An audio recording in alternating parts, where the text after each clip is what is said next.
क्या थे आज हम क्या हो बैठे।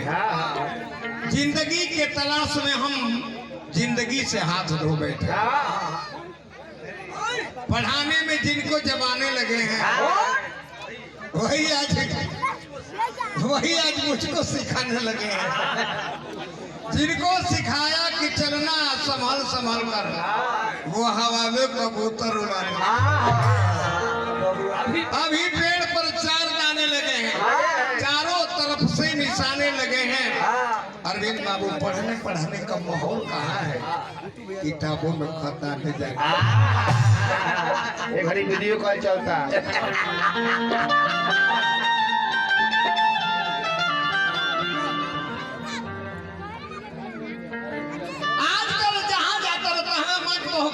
आप लोग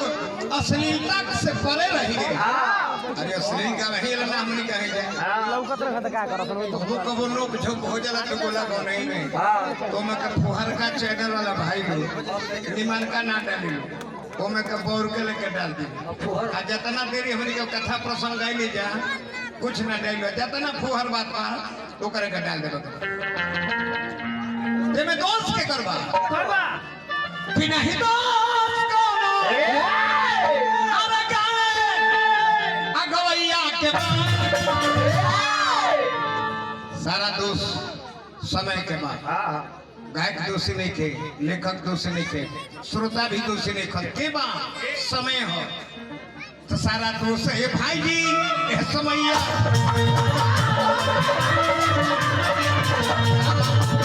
भाई जी ये समैया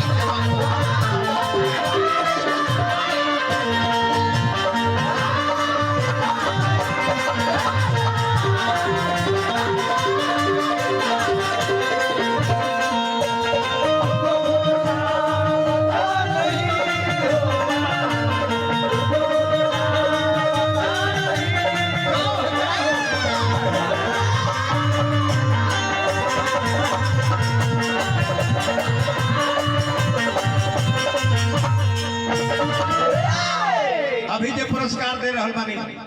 गोलू राजा जी के भाई हैं। आज इतना सुंदर आर्टिस्ट कलाकार हैं जो देखले कब सब मंच पर माइक पर अकेले पुरस्कार दिला। प्रभु जी तोहरा के बनौले रहस नारायण जी अब रह दो। हाँ आज बढ़िया गीत से सुने वाला बावरे के लोग ढेर मोल कर अगर बावर के मोल ना रही तो गोलू राजा से हिंदुस्तान में सुंदर आवाज में केहू नहीं थी, गीत में केहू नहीं थी। एक अश्लील गीत भी ना गावेलन। आ जितना अश्लील गीत गावेला बड़े कहने के फिल्म धोको धोको चलत है। हम ना कहीं जे गवले बड़े से कि हम बनी दुख में हमार माल भी ऊख में खूब चलत बाकी ना जी बढ़िया से बेसी आज बावरे के मोल बा ए अनदम क्या रे बढ़िया से आज बावरे के मोल बा जे जे निमन गावत तो बैठ के खिलत घर में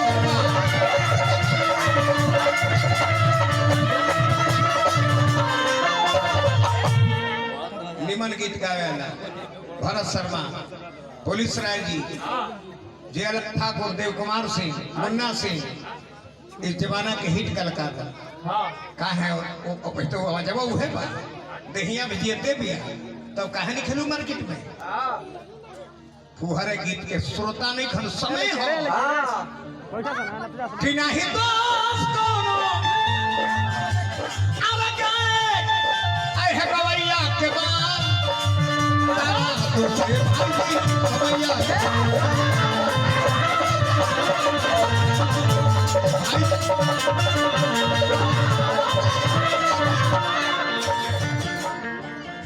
भोजपुरिया गायक मंच स्टार गायक श्री चंदन यादव जी बहुत बहुत रुपया पुरस्कार भेजनी हार्दिक अभिनंदन। ये हमारे दामाद बड़न भिक्की तिवारी उद्घोषक परिश्रम से बना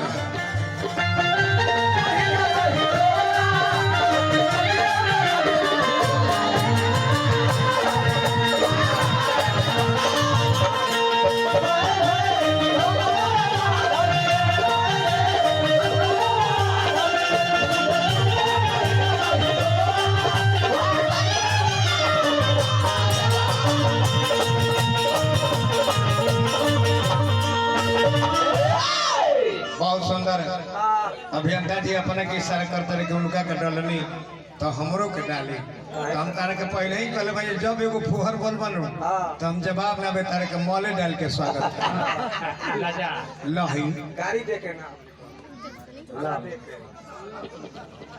कुछ नहीं खा बोला ठीक बा देखी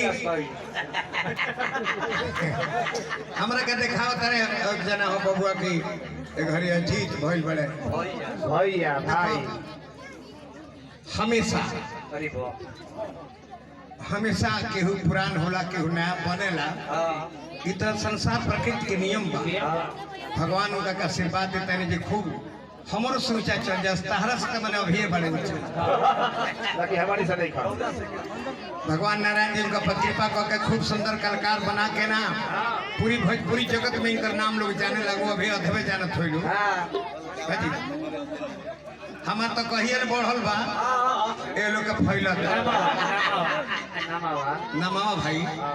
माने जिला परिषद महोदय दुग्ध सिंह जी लहठान 1000 रुपया पुरस्कार देनी बार बार प्रणाम और बाजी की अरे बदल गई गाना केहू कुछ गावो केहू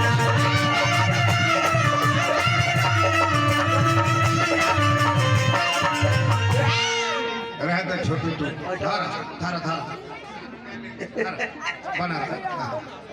बाबू हमारे छोटू जी गाना बदल गई खाना बदल गई पहले बैठा के चाव से प्रेम से हुई जी रसगुल्ला जिलेबी है इमरती है खाई ना शुद्ध घी की पूरी है आयो काम कर ला मैं भिख मांगा प्लेट उठा जैसे जेलवा में कैदी लोग जाकर प्लेट रोकेला वही तरह से खाना बदल गई गाना बदल गई पूर्वी निर्गुण के गवैया खत्म हो गई बड़लो बड़े तक सुनवैया नहीं समय एगो गौनी है गीत तू कभी जेकर जवाब हो सके तो दिहल ना दिले ई हो ना दिहले हम एक जना बैठल पड़े वो हो ना ए दोनों जना भाई है ई हो ना दे हई हो ना दे हमरा बुझा तुम लोग का दिन हल्का है वो कि नहीं तो अरे देखा अली खोया में बा सारा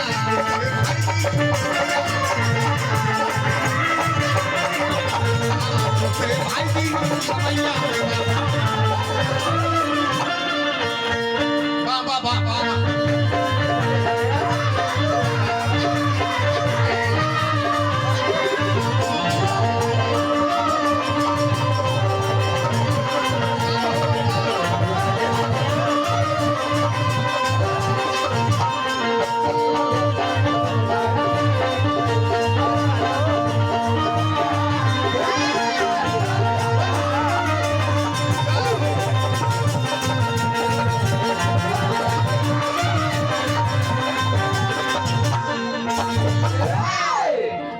अभी झुकनी है सनी पांडे जी भोजपुरी गायक जिला बलिया ग्राम जनारी बहुत बहुत रुपया पुरस्कार दे रही हम बबुआ को आशीर्वाद ले लो वो इनकर छोटका भैया हमें बड़को भैया के गोड़ लगला कि लागली हम गोड़ा लागले हम तो कब काम जय हो चल बस यही गोड़वा लाग रहे तो कब इनकर गोड़ गोल के गिर जाए काले से चकल गोड़ा रही कि ना नाले नहीं जा ले काहे ना भोजपुरिया गायक खलो आ गायक लोग से हम जल्दी ना चाहे नारायण जी बनौले रह से हाँ कला में दिन दुगुना रात चौगुना बढ़ते ही बाकी बाड़ला चारिया कुंवर कमल बास हो सोनू संग दिन बाद